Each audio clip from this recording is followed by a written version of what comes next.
Bismillah. Ladies, let me ask you something life-changing. If your husband provides for you, buys you everything you need, never lets you go without, why on earth would you ever need pocket money? Now stay with me. This could end up stopping you, bi'idhnillah, from making a hidden mistake that could cost you a lot in the future. So, I was speaking with a sister, and she told me proudly, my husband takes care of me so well. He gives me everything I desire. He's not stingy at all. And I know you encourage women to ask for pocket money. But why do I need pocket money? At first glance, she was right. But I leaned closer and said, let me tell you why. Yes, your husband is paying the bills, buying the food, buying everything needed for the house. He's taking care of his responsibility in the best way possible. Allahumma barik. But pocket money is different. Allah subhanahu wa ta'ala says, الرجال قوامون على النساء بما فضل الله بعضهم على بعض وبما أنفقوا من أموالهم because of what they spend from their money. That is what gives men the qawwama. The qawwama, the leadership, is for two reasons. First, because Allah has assigned different roles to different genders.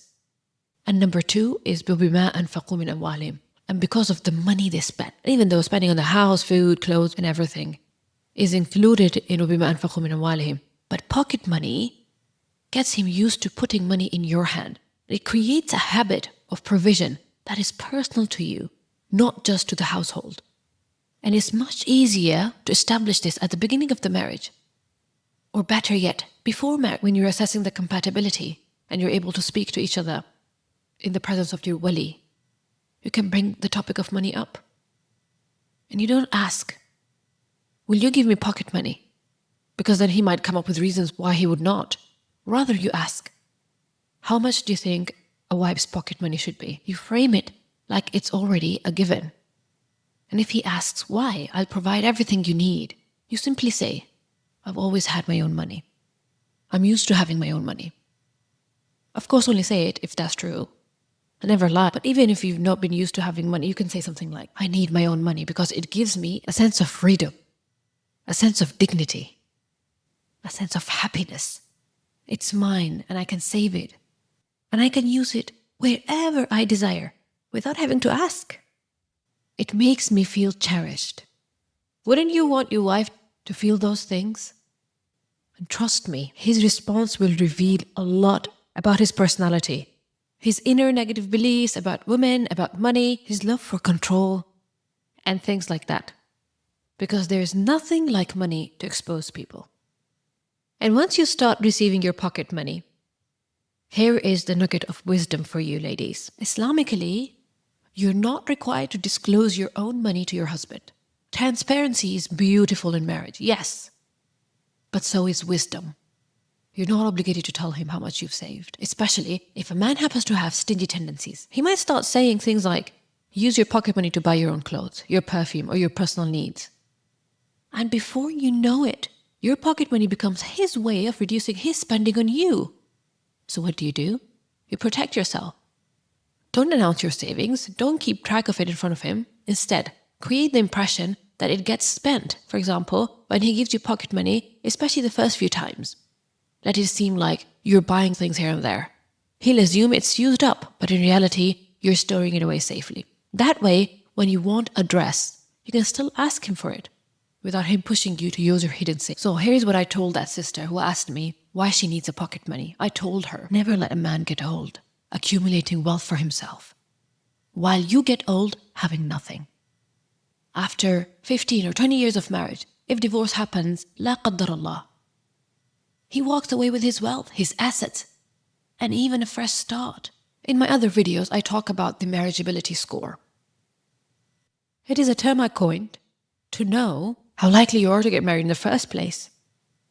Or if you got divorced, how likely are you to remarry? And if you're interested in that video, it will be linked in the description, inshallah. So a man's marriageability score many times increases with age, especially if he's doing well financially. Because many women prefer a man who's financially well and stable. So a man's marriageability score doesn't decrease that much. However, A woman's marriageability score, apart from her deen and akhlaq, depends a lot on her looks. And as sad as it is, the reality of life is that with age, women's looks decline. Her marriageability score decreases a lot, especially if she goes through a menopause. So then, if the divorce happens, what do you walk away with? At least if you had some money saved up, you won't be as vulnerable. And yes, ladies, we all with the intention of forever, in this world and hereafter, bi'idhnillah. But the reality is, many marriages do end in divorce. Pretending it can never happen doesn't protect you. As I often say, you don't divorce the same person you marry. He won't seem kind, generous, religious to you at the time of divorce. He will seem completely different. And let's face it, we don't live in the time of Khulafa al-Rashideen. We don't live in the time where the Islamic State would protect all the vulnerable, all the weak of the society. We don't live in times where after a woman gets divorced, she has 3-4 more proposals lined up. This is why it never hurts to have some money saved up. And a small pocket money might not be enough, but it is a start. And with time you can get him used to giving you gold jewelry on occasions as well. Or you can start a small business here and there and start earning. Allah is the Razzaq. He is the ultimate provider. Whether He provides you through your husband or through some other means. But you have to do your part, and that is the meaning of tawakkul. You rely on Allah subhanahu wa ta'ala, but you put in the efforts. It's very important to note that every relationship is different. Every dynamic is unique. Well, these are my guidelines, but customize them to suit your needs. Take whatever works for you and leave what doesn't. And let me tell you the good news though. That very sister, after hearing this advice, asked her husband for pocket money. He was surprised at first, but he agreed. And now she happily receives a handsome monthly allowance. Alhamdulillah. Ladies, this channel is all about empowering Muslim women. If you think this video's message is empowering, help me spread it to other Muslim ladies by liking this video. Also, please let me know what are some of the topics you'd like to hear my take on. And remember to subscribe, because soon I'll be launching a course designed to help women be insanely desired and pampered in their marriage, bi'idhnillah.